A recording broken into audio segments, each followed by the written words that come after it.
আমাদের শরীর প্রকৃতির সর্বশ্রেষ্ঠ রচনা। যে অঙ্গ প্রত্যঙ্গ আমরা লাভ করেছি প্রত্যেকটির মধ্যে একটি নিজস্ব বার্তা রয়েছে। একটু ভেবে দেখুন, দুটি চোখ দিয়েছে দেখার জন্য, দুটি কান দিয়েছে শোনার জন্য, নাসিকাও আছে দুটি, দুটি হাত দিয়েছে দ্বিগুণ পরিশ্রম করার জন্য। কিন্তু জীব শুধুমাত্র একটি, তার উপরেও তীক্ষ্ণ বলিষ্ঠ দাঁত দিয়েছে তার রক্ষার জন্য। কখনো ভেবে দেখেছেন কেন?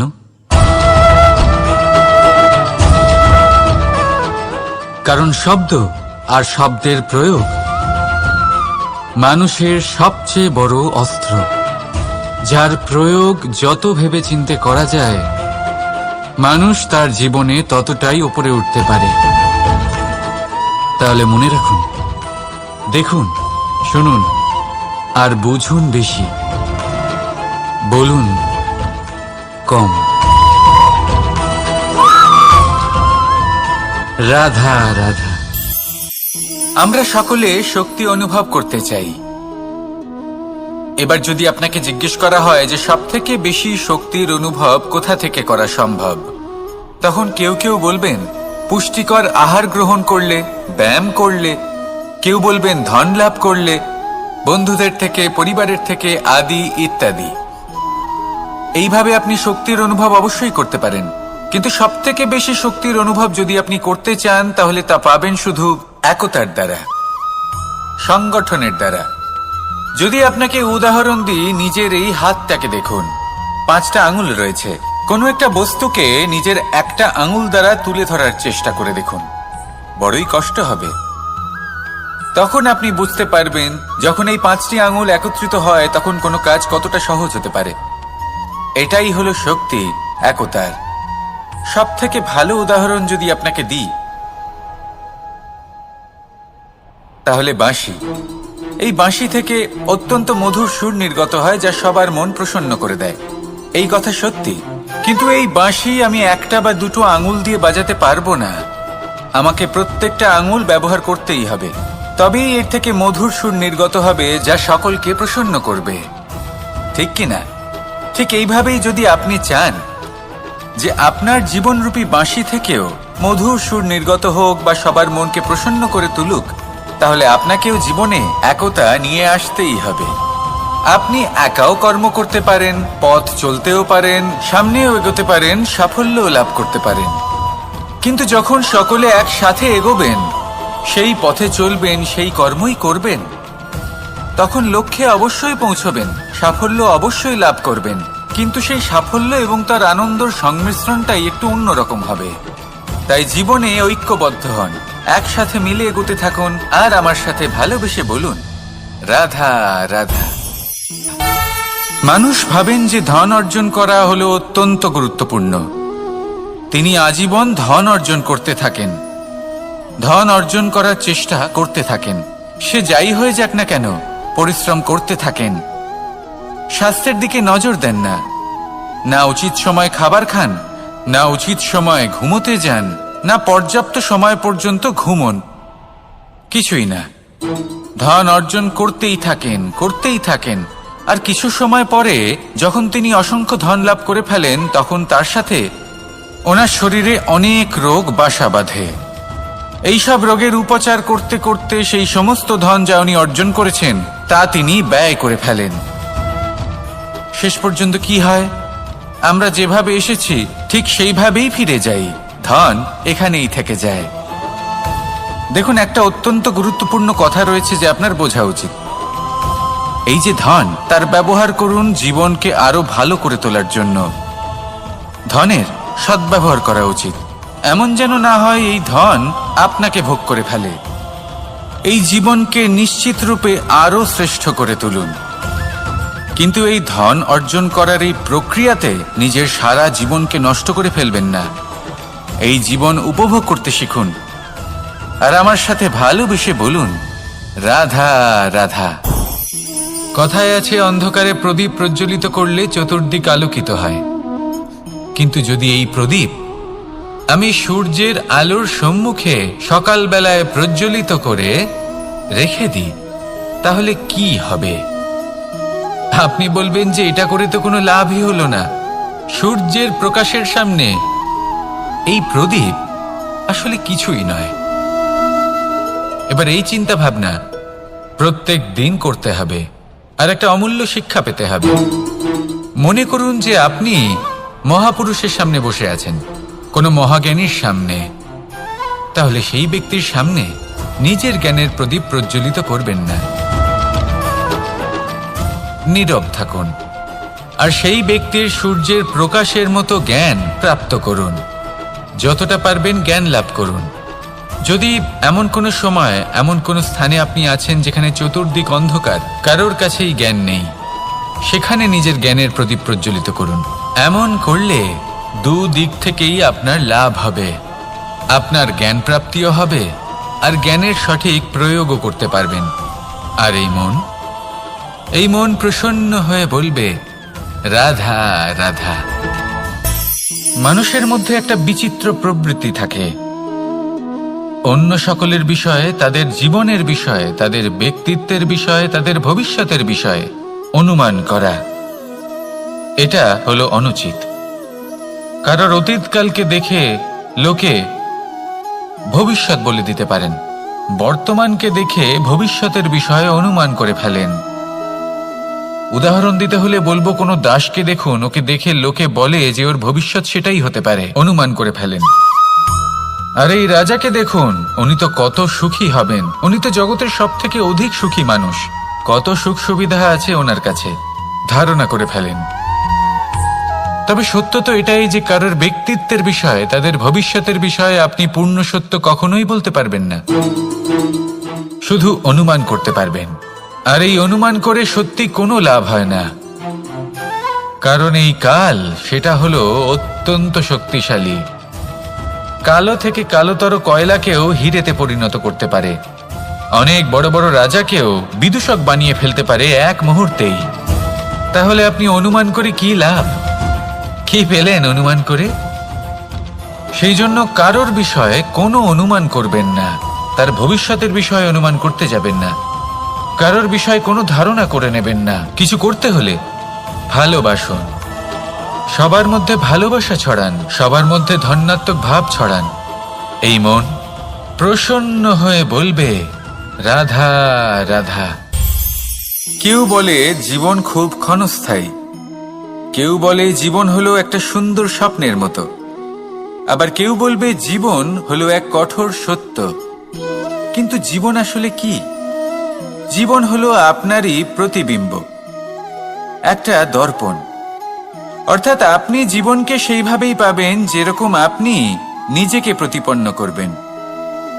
যদি আপনি দর্পণের দিকে তাকিয়ে হাসেন, তাহলে আপনি সামনে হাসি মুখী দেখতে পাবেন। এবার যদি আপনি গম্ভীর হয়ে থাকেন, তাহলে আপনি একজন রুষ্ট ব্যক্তি দেখতে পাবেন। শেষে সবথেকে বেশি গুরুত্বপূর্ণ হলো আপনার চেষ্টা। আপনাকে সবসময় চেষ্টা করতে হবে যাতে আপনি নিজেকে প্রসন্ন এবং ইতিবাচক মনোভাবে রাখেন। এটা হলো আপনারই উত্তরদায়িত্ব, তাকে পালন করুন। এই মনকে প্রসন্ন রাখুন, এই সংসারকে সুন্দর বলে মনে হবে। আর এই মন প্রসন্ন হয়ে বলবে, রাধা রাধা। মানুষের একটি সমস্যা আছে যে মানুষ সাফল্যকে মাপতে থাকেন, লক্ষ্যপ্রাপ্তিকে মাপতে থাকেন এবং তার তুলনা করতে থাকেন যে ও এত কিছু পেল আর আমি পেলাম না, ওর কাছে এত কিছু আছে কিন্তু আমার কাছে নেই। এই তুলনা করার জন্য ওনারা দুঃখী হয়ে পড়েন, নিরাশ হয়ে পড়েন। তাই আমি একটা প্রশ্ন করছি যে এটা কি উচিত? এই সংসারে আপনি কি নিয়ে তুলনা করবেন, যেখানে সূর্যদেব চন্দ্রমা দুজনেই আছেন, দুজনেই হলেন বিশেষ, দুজনেই নিজ নিজ সময়ে উদিত হন। এদের মধ্যে একজন না থাকলে তাহলে আমাদের জীবন কঠিন হয়ে পড়বে। ঠিক সেইভাবেই আপনি যদি একটা বড় রেখা অঙ্কন করেন, তাহলে অন্য রেখাটি ছোট হয়ে পড়ে না, সে তেমনই থাকে যেমনটা সে ছিল। আপনার অস্তিত্ব কখনো ছোট বা বড় হতে পারে না, শুধু তুলনা করার জন্য আপনার এটা মনে হতে পারে। যদি আপনি যুদ্ধ করতে চান, আপনার তলোয়ারের প্রয়োজন পড়বে। যদি বস্ত্র তৈরি করতে চান, এত বড় তলোয়ার দিয়ে কিছুই হবে না। তখন প্রয়োজন পড়বে একটা ছোট্ট সূচের। তাই তুলনা করবেন না, না নিজেকে ছোট মনে করবেন, না অন্য কাউকে। সবার সাথে সহযোগিতা করুন, আর যদি তুলনা করতেই হয় নিজের সাথে করুন, যে কাল আমি কেমন ব্যক্তি ছিলাম, আজ কি তার থেকে শ্রেষ্ঠ হয়ে উঠতে পেরেছি। ভেবে দেখুন ভবিষ্যতে গিয়ে আপনি কতটা শ্রেষ্ঠ ব্যক্তি হতে পারেন। আসুন আমার সাথে ভালোবেসে বলুন, রাধা রাধা। এই সংসারের সব থেকে গুরুত্বপূর্ণ তত্ত্ব কোনটা? প্রথম হলো সময়। জন্ম থেকে মৃত্যু পর্যন্ত এই যে সময়, এটাই তো হলো জীবন। দ্বিতীয় হলো জীবন, যাতে আমরা সময়ের সদ্ব্যবহার করি, শ্রেষ্ঠ থেকে শ্রেষ্ঠতর কাজ করার চেষ্টা করি। বহু বছরের এই পরম্পরা, এই সংস্কৃতিকে এগিয়ে নিয়ে যাওয়ার চেষ্টা করি। এই সংসারে আমরা অংশগ্রহণ করতে চেষ্টা করি। তৃতীয় হলো ধন, সেই ধন যা প্রত্যেক ব্যক্তি অর্জন করতে চেষ্টা করেন। এবার এই তিনটি তত্ত্বের মধ্যে একটা সামঞ্জস্য আছে, সমান ব্যাপার আছে। সে ধনই হোক বা সময় হোক বা হোক জীবন। আর সেই সমান ব্যাপার হলো যে যদি আপনি এটা গণনা করতে থাকেন তাহলে তা কমতে থাকে, যদি আপনি এটা ব্যবহার করেন তাহলে তা বাড়তে থাকে। একে সংগঠিত করে রাখতে চেষ্টা করলে এ হাত থেকে ফসকে যায়, কিন্তু যদি আপনি একে সামলে রাখতে শিখে যান তাহলে এমন কাজ করবেন যাতে সংসারের সাথে সাথে পরবর্তী প্রজন্ম লাভবান হবে। যদি কিছু শিখতে চান তাহলে সামলাতে শিখুন, গণনা করা বা সংগঠিত করা নয়। আসুন আর আমার সাথে ভালোবেসে বলুন, রাধা রাধা। এই সংসারে সাফল্য লাভ করার জন্য জ্ঞানের প্রয়োজন হয়, পরিশ্রমের প্রয়োজন হয়, দৃঢ় নিষ্ঠার প্রয়োজন হয়, নিরন্তর চেষ্টা করা প্রয়োজনীয়। কিন্তু আরো কিছু আছে যা অত্যন্ত প্রয়োজনীয় এবং গুরুত্বপূর্ণ। তা হলো ভালো বন্ধু। তাদের থাকা অত্যন্ত প্রয়োজনীয়। যদি ভালো বন্ধু থাকে তাহলে সময় এলে তারা ঢাল হয়ে আপনাকে সুরক্ষা করবেন। সময় এলে অস্ত্রের মতো শত্রুকে সংহারও করবেন। যদি তিনি জ্ঞানী হন, তাদের মধ্যে সদ্গুণ থাকে, তাহলে এই সব গুণ আপনার মধ্যেও প্রবেশ করবে। তাহলে সাফল্যের জন্য ভালো বন্ধু পাওয়া অত্যন্ত প্রয়োজনীয়। কিন্তু শুধু বন্ধু কেন, ভালো শত্রুও থাকা প্রয়োজনীয়। এবার আপনি ভাববেন, এ আমি কি বললাম? যদি আপনার জীবনেও ভালো অর্থাৎ শক্তিশালী শত্রু থাকে তাহলে আপনিও শক্তিশালী হতে থাকবেন। এই শত্রু আপনাকে প্রেরিত করবে আরো বেশি শক্তিশালী হয়ে ওঠার। কখনো কোনো হরিণকে দেখুন, তীব্র গতিতে দৌড়তে থাকে। কেন তীব্র গতিতে দৌড়য়? এই কারণে নয় যে কোথাও তার জন্য মধুর ঘাস অপেক্ষা করে রয়েছে, না। সে এই কারণে তীব্র গতিতে দৌড়য় কারণ সেটা না করলে তার পেছনে একটি সিংহ আছে যে ওকে নিজের ভোজন করে ফেলবে। তাই জীবনে বিপদ, সংকট, এই সবকিছুও হলো অত্যন্ত গুরুত্বপূর্ণ। তার সম্মুখীন হতে শিখুন আর আমার সাথে ভালোবেসে বলুন, রাধা রাধা। পুরুষার্থ। শাস্ত্রে 4 ধরনের পুরুষার্থের কথা বলা হয়েছে। প্রথম হলো ধর্ম। আপনি কি জানেন এই ধর্ম আসলে কি? আপনার কি মনে হয় ধর্ম আসলে কি? কোনো বিশেষ ঈশ্বরকে মানাই কি ধর্ম বলা হয়? নাকি কোনো বিশেষ রীতি পালন করাই হলো ধর্ম? নাকি কোনো বিশেষ সাহিত্যকে সর্বশ্রেষ্ঠ মনে করাই হলো ধর্ম? না, ধর্ম হলো সেটা যাকে ধারণ করা যেতে পারে। আর ধারণ শুধু সেটাই করা যায় যা পবিত্র। পবিত্র শুধু তাকেই বলা হয় যা নিঃস্বার্থ, যার মধ্যে শাসন করার কোনো ইচ্ছে নেই, যা সরলভাবেই প্রবাহমান, জল এবং বায়ুর মতো।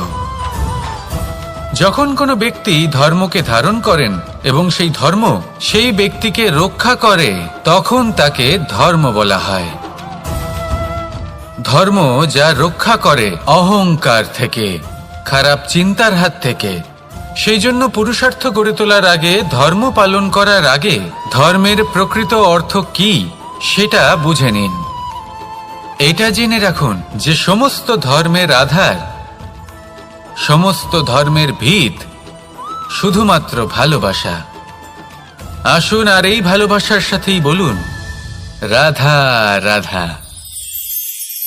কখনো কোনো বাগানের কোনো বৃক্ষকে দেখেছেন যেখানে সুগন্ধি ফুল থাকে, রসালো ফল থাকে? তখন মন প্রফুল্ল হয়ে ওঠে, মন থেকে সেই বৃক্ষের প্রতি ভালোবাসা জন্মায়। কিন্তু যিনি বাগানের মালিক, শুধুমাত্র তিনিই জানেন যে কিভাবে এই বৃক্ষকে আগলে রাখতে হয়, কিভাবে তার পরিচর্যা করলে এতে সুন্দর সুগন্ধি ফুল হবে, রসালো ফল হবে। কখনো কখনো প্রয়োজনের থেকে বেশি রোদ পেলে এই বৃক্ষগুলি শুকিয়ে যায়, প্রয়োজনের থেকে কম রোদ পেলেও এই বৃক্ষ কিন্তু শুকিয়ে যায়। প্রয়োজনের থেকে কম জল যদি পায়, এই বৃক্ষ শুকিয়ে যেতে পারে। প্রয়োজনের থেকে অতিরিক্ত জল যদি পায়, তখনও এই বৃক্ষের শিকড়গুলি নষ্ট হয়ে যেতে পারে। এবার এটাই কিন্তু আমাদের সংসারের সাথেও হয়।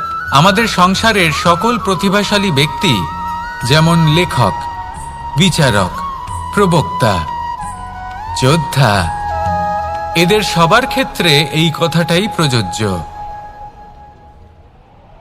যদি বেশি প্রশংসা করা হয়, তাহলেও এরা হারিয়ে যাবেন।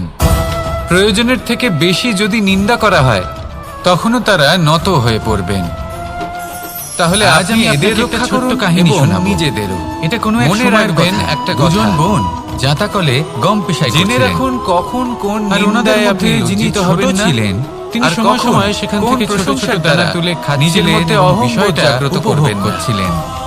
এবার দেখতে দেখতে গম পেশাই সমাপ্ত হয়ে বলবে, পেশাই করা গম নিয়ে সেই দুজন বোন বাড়ি ফিরে আসছিলেন এবং তাদের ফেরার পথে হঠাৎ করে কোথাও থেকে একটি বাছুর চলে এলো। এই দুই বোন ভয়ভীত হয়ে গেলেন আর তাদের হাত থেকে সেই আটা পড়ে গেল, মাটিতে মিশে গেল। এবার এই পুরো ঘটনাক্রমে যদি কারোর বিন্দুমাত্র লাভ হয়ে থাকে, বিন্দুমাত্র আনন্দ পেয়ে থাকে, তাহলে সে কে? সেই ছোট বোন, যিনি মাঝে মাঝেই গমের দানা তুলছিলেন এবং খাচ্ছিলেন। কিছুটা হলেও উনি আনন্দ লাভ করেছিলেন। এবার এরকমই হলো আমাদের জীবনে ভক্তি এবং ভালোবাসা সংক্রান্ত বিষয়। মানুষ নিজের জীবনের দৈনিক কাজে এতটাই ব্যস্ত হয়ে পড়েন, প্রত্যেকদিন শুধু কাজ কাজ কাজ কাজ করতে থাকেন, আর তাতে ভক্তি এবং ভালোবাসার জন্য সময় বার করতেই পারেন না। দেখুন, জীবনে ভক্তি আর প্রেমের এই যে ছোট ছোট মুহূর্ত আছে, এগুলো যদি আপনি যাপন করতে পারেন, তাহলে তাতেই আপনি তৃপ্তি লাভ করবেন। বাকি সবই আপনার ব্যর্থ বলেই মনে হবে। জীবনে যখনই আপনি কোনো কাজ করবেন, ঈশ্বরের প্রতি সমর্পিত হয়ে সেই কাজ করুন। আর যখনই সময় পাবেন, তাহলে সেই সময় নিজের আপনজনদের দিন, যাদের আপনি ভালোবাসেন, তাদের প্রতি যত্নবান হন, তাদের শুভাকাঙ্ক্ষী হন। এই প্রেম আর ভক্তির ছোট ছোট মুহূর্তগুলো আপনার জীবনকে চরিতার্থ করে তুলবে। আসুন আমার সাথে ভালোবেসে বলুন, রাধা রাধা। আমরা সবাই সূর্যকে সম্মান করি, ওনাকে শ্রদ্ধা করি, ওনাকে পুজো করি। এই সূর্য আমাদের শক্তি প্রদান করেন, প্রকাশ প্রদান করেন। কখনো কখনো উষ্ণতা এতটাই বাড়িয়ে তোলেন, এতটাই তপ্ত করে তোলেন, আমাদের একথা মনে হয় যে আমাদের এই শরীর জ্বলে যাচ্ছে। তখনও আমরা বিরোধিতা করি না, তাকে কটু কথা শোনাই না, আমরা সসম্মানে তা গ্রহণ করি। কেন কেন করি? কারণ আমরা জানি যে সন্ধেবেলা যখন সূর্যাস্ত হবে, তখন শুধুমাত্র অন্ধকার বাকি থাকবে। ঠিক কিছুটা এরকমই হয় আমাদের মাতা পিতাও, যিনি আমাদের জন্ম দেন, আমাদের ভরণ পোষণ করেন, আমাদের বড় করেন, আমাদের প্রেম প্রদান করেন। কখনো কখনো তাদের মুখ থেকে কটু কথা নিঃসৃত হয়, আমাদের দুঃখ হয়, কিন্তু তখন আমাদের এটা বোঝা উচিত এগুলি নিঃসৃত হচ্ছে আমাদেরই মঙ্গলের জন্য। যেমন সূর্যদেব, উনিও উত্তাপ দিয়ে থাকেন আমাদেরই মঙ্গলের জন্য, যাতে ফসল পাকতে পারে, যাতে জল বাষ্প হয়ে মেঘ হতে পারে, বৃষ্টি হতে পারে, আর এই সংসারে নিরন্তর জলের প্রবাহ থাকে। আমাদের মাতা পিতা, তাদের কঠোর আচরণ, তাদের কঠোর অনুশাসনের পেছনে লুকিয়ে থাকে ওনাদের ভালোবাসা। আমাদের তা বুঝতে হবে, সসম্মানে ওনাদের গ্রহণ করতে হবে। কারণ ঠিক সূর্যাস্তের পরে যেমন চতুর্দিক অন্ধকারচ্ছন্ন হয়ে যায়, তেমনি আমাদের জীবন থেকে যখন আমাদের মাতা পিতা চলে যায়, তখন আমাদের জীবনেও শুধু এবং শুধুমাত্র অন্ধকারই ছেয়ে থাকে। সেই জন্য নিজের মাতা পিতাকে সম্মান করুন, ওনাদের ভালোবাসা প্রদান করুন। এই মন আর এই জীবন প্রসন্ন হয়ে বলবে রাধা রাধা। শিশিরের বিন্দু পাতার ওপর পড়ে আর তার গায়ে লেগে থাকে। পাতা তাকে শুষে নিতে পারে না আর শেষ পর্যন্ত সে ঝরে পড়ে যায়। অন্যদিকে রয়েছে মেঘ এবং চাতক। এদের মধ্যে অনেক দূরত্ব থাকে। মেঘ থাকে আকাশে আর চাতক থাকে ধরিত্রীতে। কিন্তু যখন এই মেঘ থেকে বৃষ্টি ঝরে পড়ে, এই চাতক কিন্তু সেই জলই পান করে, নয়তো সে তৃষ্ণার্ত থেকে যায়। এবার অন্যদিকে দেখলাম শিশির বিন্দু আর পাতার এই সম্পর্ক। এরা খুব কাছাকাছি থাকে, ঘনিষ্ঠও থাকে। অন্যদিকে রয়েছে মেঘ এবং চাতকের সম্পর্ক, যাদের মধ্যে অনেক দূরত্ব থাকা সত্ত্বেও তারা খুব ঘনিষ্ঠ, তাই না? এই সারমর্ম খুব সরল। এই নৈকট্য, এই দূরত্ব, তা আপনার সম্পর্কে প্রভাব কিছুতেই ফেলতে পারে না। এই নৈকট্য, এই দূরত্ব, এইসব হলো শুধুমাত্র মনের ব্যাপার। কখনো আপনি অনুভব করেছেন আপনি কারোর থেকে অনেক অনেক দূরে আছেন, অনেক দূরে আছেন, তাও সেই ব্যক্তির প্রতি আপনি টান অনুভব করেন। সেখানে আপনি কারোর সাথে প্রত্যেক দিন অতিবাহিত করেন, সমস্ত জীবন অতিবাহিত করেন, সব থেকে বেশি সময় তার সাথে অতিবাহিত করেন, তাও তার প্রতি সেই টান অনুভব করেন না। এই সংকেত হলো মনের দূরত্বের। তাহলে মনের এই দূরত্ব দূর করুন আর আমার সাথে ভালোবেসে বলুন রাধা রাধা। আমাদের শরীর প্রকৃতির সর্বশ্রেষ্ঠ রচনা। যে অঙ্গ প্রত্যঙ্গ আমরা লাভ করেছি, প্রত্যেকটির মধ্যে একটি নিজস্ব বার্তা রয়েছে। একটু ভেবে দেখুন, দুটি চোখ দিয়েছে দেখার জন্য, দুটি কান দিয়েছে শোনার জন্য, নাসিকাও আছে দুটি, দুটি হাত দিয়েছে দ্বিগুণ পরিশ্রম করার জন্য। কিন্তু জীব শুধুমাত্র একটি। তার উপরেও তীক্ষ্ণ বলিষ্ঠ দাঁত দিয়েছে তার রক্ষার জন্য। কখনো ভেবে দেখেছেন কেন?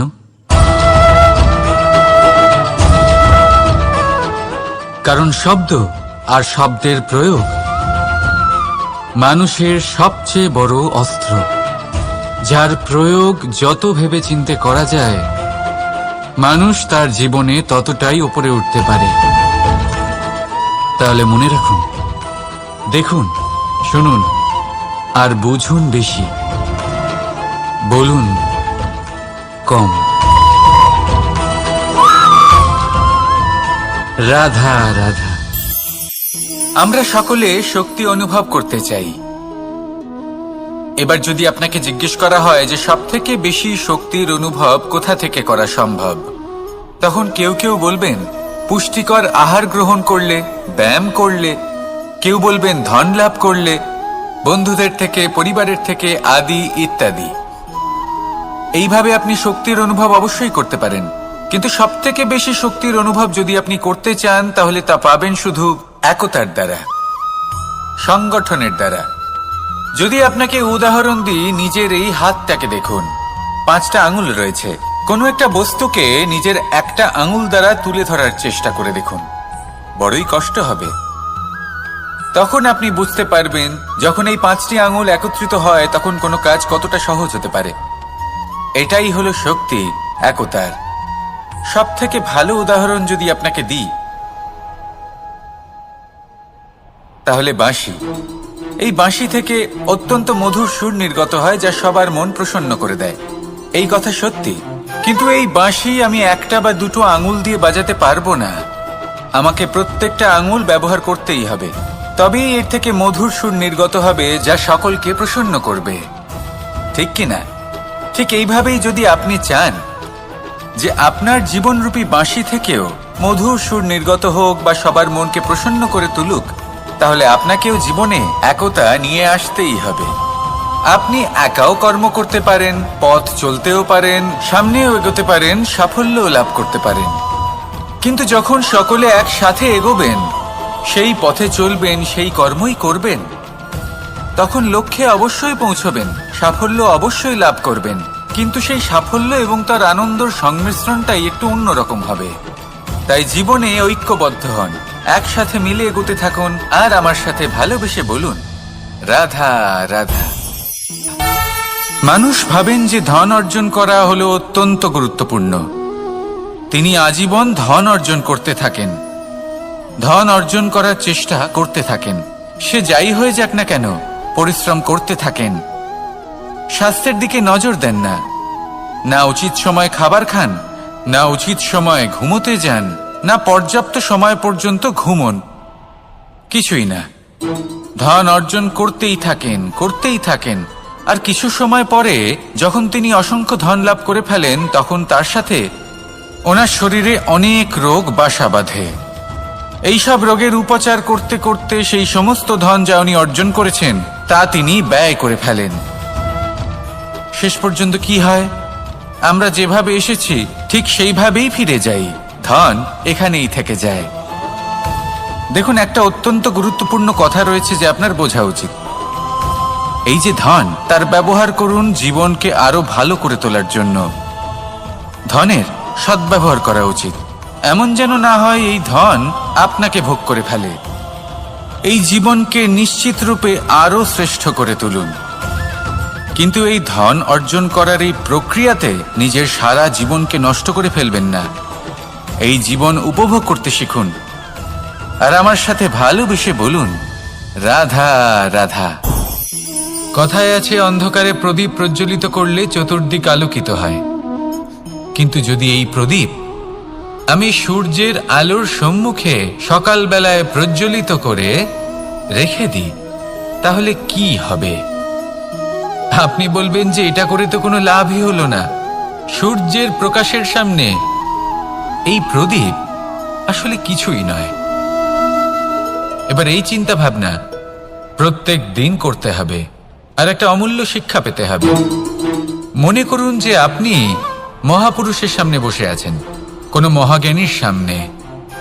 তাহলে সেই ব্যক্তির সামনে নিজের জ্ঞানের প্রদীপ প্রজ্বলিত করবেন না, নীরব থাকুন, আর সেই ব্যক্তির সূর্যের প্রকাশের মতো জ্ঞান প্রাপ্ত করুন। যতটা পারবেন জ্ঞান লাভ করুন। যদি এমন কোনো সময়, এমন কোনো স্থানে আপনি আছেন যেখানে চতুর্দিক অন্ধকার, কারোর কাছেই জ্ঞান নেই, সেখানে নিজের জ্ঞানের প্রদীপ প্রজ্বলিত করুন। এমন করলে দুদিক থেকেই আপনার লাভ হবে। আপনার জ্ঞান প্রাপ্তিও হবে, আর জ্ঞানের সঠিক প্রয়োগও করতে পারবেন। আর এই মন প্রসন্ন হয়ে বলবে, রাধা রাধা। মানুষের মধ্যে একটা বিচিত্র প্রবৃত্তি থাকে, অন্য সকলের বিষয়ে, তাদের জীবনের বিষয়ে, তাদের ব্যক্তিত্বের বিষয়ে, তাদের ভবিষ্যতের বিষয়ে অনুমান করা। এটা হলো অনুচিত। কারোর অতীতকালকে দেখে লোকে ভবিষ্যৎ বলে দিতে পারেন, বর্তমানকে দেখে ভবিষ্যতের বিষয়ে অনুমান করে ফেলেন। উদাহরণ দিতে হলে বলবো, কোনো দাসকে দেখুন, ওকে দেখে লোকে বলে যে ওর ভবিষ্যৎ সেটাই হতে পারে, অনুমান করে ফেলেন। আর এই রাজাকে দেখুন, উনি তো কত সুখী হবেন, উনি তো জগতের সব থেকে অধিক সুখী মানুষ, কত সুখ সুবিধা আছে ওনার কাছে, ধারণা করে ফেলেন। তবে সত্য তো এটাই যে কারোর ব্যক্তিত্বের বিষয়ে, তাদের ভবিষ্যতের বিষয়ে আপনি পূর্ণ সত্য কখনোই বলতে পারবেন না, শুধু অনুমান করতে পারবেন। আর এই অনুমান করে সত্যি কোনো লাভ হয় না, কারণ এই কাল সেটা হলো অত্যন্ত শক্তিশালী। কালো থেকে কালোতর কয়লাকেও হীরেতে পরিণত করতে পারে, অনেক বড় বড় রাজাকেও বিদূষক বানিয়ে ফেলতে পারে এক মুহূর্তেই। তাহলে আপনি অনুমান করে কি লাভ? কি পেলেন অনুমান করে? সেই জন্য কারোর বিষয়ে কোনো অনুমান করবেন না, তার ভবিষ্যতের বিষয়ে অনুমান করতে যাবেন না, কারোর বিষয়ে কোনো ধারণা করে নেবেন না। কিছু করতে হলে ভালোবাসুন, সবার মধ্যে ভালোবাসা ছড়ান, সবার মধ্যে ধন্যাত্মক ভাব ছড়ান। এই মন প্রসন্ন হয়ে বলবে, রাধা রাধা। কেউ বলে জীবন খুব ক্ষণস্থায়ী, কেউ বলে জীবন হলো একটা সুন্দর স্বপ্নের মতো, আবার কেউ বলবে জীবন হলো এক কঠোর সত্য। কিন্তু জীবন আসলে কি? জীবন হলো আপনারই প্রতিবিম্ব, একটা দর্পণ। অর্থাৎ আপনি জীবনকে সেইভাবেই পাবেন যেরকম আপনি নিজেকে প্রতিপন্ন করবেন। যদি আপনি দর্পণের দিকে তাকিয়ে হাসেন, তাহলে আপনি সামনে হাসি মুখী দেখতে পাবেন। এবার যদি আপনি গম্ভীর হয়ে থাকেন, তাহলে আপনি একজন রুষ্ট ব্যক্তি দেখতে পাবেন। শেষে সবথেকে বেশি গুরুত্বপূর্ণ হলো আপনার চেষ্টা। আপনাকে সবসময় চেষ্টা করতে হবে যাতে আপনি নিজেকে প্রসন্ন এবং ইতিবাচক মনোভাবে রাখেন। এটা হলো আপনারই উত্তরদায়িত্ব, তাকে পালন করুন। এই মনকে প্রসন্ন রাখুন, এই সংসারকে সুন্দর বলে মনে হবে। আর এই মন প্রসন্ন হয়ে বলবে, রাধা রাধা। মানুষের একটি সমস্যা আছে যে মানুষ সাফল্যকে মাপতে থাকেন, লক্ষ্যপ্রাপ্তিকে মাপতে থাকেন এবং তার তুলনা করতে থাকেন যে ও এত কিছু পেল আর আমি পেলাম না, ওর কাছে এত কিছু আছে কিন্তু আমার কাছে নেই। এই তুলনা করার জন্য ওনারা দুঃখী হয়ে পড়েন, নিরাশ হয়ে পড়েন। তাই আমি একটা প্রশ্ন করছি যে এটা কি উচিত? এই সংসারে আপনি কি নিয়ে তুলনা করবেন, যেখানে সূর্যদেব চন্দ্রমা দুজনেই আছেন, দুজনেই হলেন বিশেষ, দুজনেই নিজ নিজ সময়ে উদিত হন। এদের মধ্যে একজন না থাকলে তাহলে আমাদের জীবন কঠিন হয়ে পড়বে। ঠিক সেইভাবেই আপনি যদি একটা বড় রেখা অঙ্কন করেন, তাহলে অন্য রেখাটি ছোট হয়ে পড়ে না, সে তেমনই থাকে যেমনটা সে ছিল। আপনার অস্তিত্ব কখনো ছোট বা বড় হতে পারে না। শুধু তুলনা করার জন্য আপনার এটা মনে হতে পারে। যদি আপনি যুদ্ধ করতে চান, আপনার তলোয়ারের প্রয়োজন পড়বে। যদি বস্ত্র তৈরি করতে চান, এত বড় তলোয়ার দিয়ে কিছুই হবে না, তখন প্রয়োজন পড়বে একটা ছোট্ট সূচের। তাই তুলনা করবেন না, না নিজেকে ছোট মনে করবেন, না অন্য কাউকে। সবার সাথে সহযোগিতা করুন, আর যদি তুলনা করতেই হয় নিজের সাথে করুন, যে কাল আমি কেমন ব্যক্তি ছিলাম, আজ কি তার থেকে শ্রেষ্ঠ হয়ে উঠতে পেরেছি। ভেবে দেখুন ভবিষ্যতে গিয়ে আপনি কতটা শ্রেষ্ঠ ব্যক্তি হতে পারেন। আসুন আমার সাথে ভালোবেসে বলুন, রাধা রাধা। এই সংসারের সব থেকে গুরুত্বপূর্ণ তত্ত্ব কোনটা? প্রথম হলো সময়। জন্ম থেকে মৃত্যু পর্যন্ত এই যে সময়, এটাই তো হলো জীবন। দ্বিতীয় হলো জীবন, যাতে আমরা সময়ের সদ্ব্যবহার করি, শ্রেষ্ঠ থেকে শ্রেষ্ঠতর কাজ করার চেষ্টা করি। বহু বছরের এই পরম্পরা, এই সংস্কৃতিকে এগিয়ে নিয়ে যাওয়ার চেষ্টা করি। এই সংসারে আমরা অংশগ্রহণ করতে চেষ্টা করি। তৃতীয় হলো ধন, সেই ধন যা প্রত্যেক ব্যক্তি অর্জন করতে চেষ্টা করেন। এবার এই তিনটি তত্ত্বের মধ্যে একটা সামঞ্জস্য আছে, সমান ব্যাপার আছে। সে ধনই হোক বা সময় হোক বা হোক জীবন। আর সেই সমান ব্যাপার হলো যে যদি আপনি এটা গণনা করতে থাকেন, তাহলে তা কমতে থাকে। যদি আপনি এটা ব্যবহার করেন, তাহলে তা বাড়তে থাকে। একে সংগঠিত করে রাখতে চেষ্টা করলে এ হাত থেকে ফসকে যায়। কিন্তু যদি আপনি একে সামলে রাখতে শিখে যান, তাহলে এমন কাজ করবেন যাতে সংসারের সাথে সাথে পরবর্তী প্রজন্ম লাভবান হবে। যদি কিছু শিখতে চান, তাহলে সামলাতে শিখুন, গণনা করা বা সংগঠিত করা নয়। আসুন আর আমার সাথে ভালোবেসে বলুন, রাধা রাধা। এই সংসারে সাফল্য লাভ করার জন্য জ্ঞানের প্রয়োজন হয়, পরিশ্রমের প্রয়োজন হয়, দৃঢ় নিষ্ঠার প্রয়োজন হয়, নিরন্তর চেষ্টা করা প্রয়োজনীয়। কিন্তু আরো কিছু আছে যা অত্যন্ত প্রয়োজনীয় এবং গুরুত্বপূর্ণ। তা হলো ভালো বন্ধু। তাদের থাকা অত্যন্ত প্রয়োজনীয়। যদি ভালো বন্ধু থাকে, তাহলে সময় এলে তারা ঢাল হয়ে আপনাকে সুরক্ষা করবেন। সময় এলে অস্ত্রের মতো শত্রুকে সংহারও করবেন। যদি তিনি জ্ঞানী হন, তাদের মধ্যে সদ্গুণ থাকে, তাহলে এই সব গুণ আপনার মধ্যেও প্রবেশ করবে। তাহলে সাফল্যের জন্য ভালো বন্ধু পাওয়া অত্যন্ত প্রয়োজনীয়। কিন্তু শুধু বন্ধু কেন, ভালো শত্রুও থাকা প্রয়োজনীয়। এবার আপনি ভাববেন, এ আমি কি বললাম? যদি আপনার জীবনেও ভালো অর্থাৎ শক্তিশালী শত্রু থাকে, তাহলে আপনিও শক্তিশালী হতে থাকবেন। এই শত্রু আপনাকে প্রেরিত করবে আরো বেশি শক্তিশালী হয়ে ওঠার। কখনো কোনো হরিণকে দেখুন, তীব্র গতিতে দৌড়তে থাকে। কেন তীব্র গতিতে দৌড়য়? এই কারণে নয় যে কোথাও তার জন্য মধুর ঘাস অপেক্ষা করে রয়েছে, না। সে এই কারণে তীব্র গতিতে দৌড়য় কারণ সেটা না করলে তার পেছনে একটি সিংহ আছে যে ওকে নিজের ভোজন করে ফেলবে। তাই জীবনে বিপদ, সংকট এই সবকিছুও হলো অত্যন্ত গুরুত্বপূর্ণ। তার সম্মুখীন হতে শিখুন আর আমার সাথে ভালোবেসে বলুন, রাধা রাধা। পুরুষার্থ। শাস্ত্রে 4 ধরনের পুরুষার্থের কথা বলা হয়েছে। প্রথম হলো ধর্ম। আপনি কি জানেন এই ধর্ম আসলে কি? আপনার কি মনে হয় ধর্ম আসলে কি? কোনো বিশেষ ঈশ্বরকে মানাই কি ধর্ম বলা হয়? নাকি কোনো বিশেষ রীতি পালন করাই হলো ধর্ম? নাকি কোনো বিশেষ সাহিত্যকে সর্বশ্রেষ্ঠ মনে করাই হলো ধর্ম? না, ধর্ম হলো সেটা যাকে ধারণ করা যেতে পারে।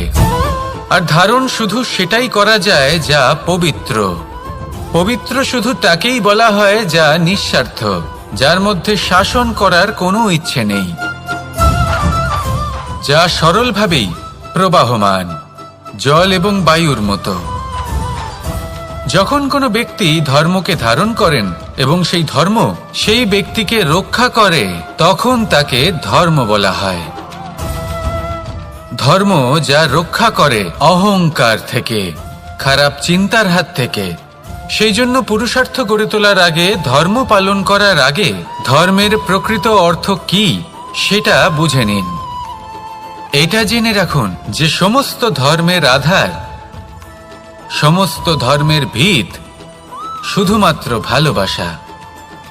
আসুন আর এই ভালোবাসার সাথেই বলুন, রাধা রাধা। কখনো কোনো বাগানের কোনো বৃক্ষকে দেখেছেন যেখানে সুগন্ধি ফুল থাকে, রসালো ফল থাকে? তখন মন প্রফুল্ল হয়ে ওঠে, মন থেকে সেই বৃক্ষের প্রতি ভালোবাসা জন্মায়। কিন্তু যিনি বাগানের মালিক, শুধুমাত্র তিনিই জানেন যে কিভাবে এই বৃক্ষকে আগলে রাখতে হয়, কিভাবে তার পরিচর্যা করলে এতে সুন্দর সুগন্ধি ফুল হবে, রসালো ফল হবে। কখনো কখনো প্রয়োজনের থেকে বেশি রোদ পেলে এই বৃক্ষগুলি শুকিয়ে যায়, প্রয়োজনের থেকে কম রোদ পেলেও এই বৃক্ষ কিন্তু শুকিয়ে যায়। প্রয়োজনের থেকে কম জল যদি পায়, এই বৃক্ষ শুকিয়ে যেতে পারে। প্রয়োজনের থেকে অতিরিক্ত জল যদি পায়, তখনও এই বৃক্ষের শিকড়গুলি নষ্ট হয়ে যেতে পারে। এবার এটাই কিন্তু আমাদের সংসারের সাথেও হয়। আমাদের সংসারের সকল প্রতিভাশালী ব্যক্তি, যেমন লেখক, বিচারক, প্রবক্তা, যোদ্ধা, এদের সবার ক্ষেত্রে এই কথাটাই প্রযোজ্য। যদি বেশি প্রশংসা করা হয় তাহলেও এরা হারিয়ে যাবেন। প্রয়োজনের থেকে বেশি যদি নিন্দা করা হয়, তখনও তারা নত হয়ে পড়বেন। তাহলে আজ আমি এদের রক্ষা ছোট্ট কাহিনী শোনাবো, নিজেদেরও। এটা কোনো মনে রাখবেন একটা দুজন বোন জাঁতাকলে গম পেশাই জেনে রাখুন কখন কোন নিন্দায় আপনি যিনি ছোট ছিলেন, তিনি সময় সময় সেখান থেকে ছোট ছোট দানা তুলে নিজের মধ্যে অহংবোধ জাগ্রত করছিলেন। এবার দেখতে দেখতে গম পেশাই সমাপ্ত হয়ে বলবে, এবার পেশাই করা গম নিয়ে সেই দুজন বোন বাড়ি ফিরে আসছিলেন এবং তাদের ফেরার পথে হঠাৎ করে কোথাও থেকে একটি বাছুর চলে এলো। এই দুই বোন ভয়ভীত হয়ে গেলেন আর তাদের হাত থেকে সেই আটা পড়ে গেল, মাটিতে মিশে গেল। এবার এই পুরো ঘটনাক্রমে যদি কারোর বিন্দুমাত্র লাভ হয়ে থাকে, বিন্দুমাত্র আনন্দ পেয়ে থাকে, তাহলে সে কে? সেই ছোট বোন, যিনি মাঝে মাঝেই গমের দানা তুলছিলেন এবং খাচ্ছিলেন। কিছুটা হলেও উনি আনন্দ লাভ করেছিলেন। এবার এরকমই হলো আমাদের জীবনে ভক্তি এবং ভালোবাসা সংক্রান্ত বিষয়। মানুষ নিজের জীবনের দৈনিক কাজে এতটাই ব্যস্ত হয়ে পড়েন, প্রত্যেকদিন শুধু কাজ কাজ কাজ কাজ করতে থাকেন, আর তাতে ভক্তি এবং ভালোবাসার জন্য সময় বার করতেই পারেন না। দেখুন, জীবনে ভক্তি আর প্রেমের এই যে ছোট ছোট মুহূর্ত আছে, এগুলো যদি আপনি যাপন করতে পারেন, তাহলে তাতেই আপনি তৃপ্তি লাভ করবেন। বাকি সবই আপনার ব্যর্থ বলেই মনে হবে। জীবনে যখনই আপনি কোনো কাজ করবেন, ঈশ্বরের প্রতি সমর্পিত হয়ে সেই কাজ করুন। আর যখনই সময় পাবেন, তাহলে সেই সময় নিজের আপনজনদের দিন, যাদের আপনি ভালোবাসেন, তাদের প্রতি যত্নবান হন, তাদের শুভাকাঙ্ক্ষী হন। এই প্রেম আর ভক্তির ছোট ছোট মুহূর্তগুলো আপনার জীবনকে চরিতার্থ করে তুলবে। আসুন আমার সাথে ভালোবেসে বলুন, রাধা রাধা।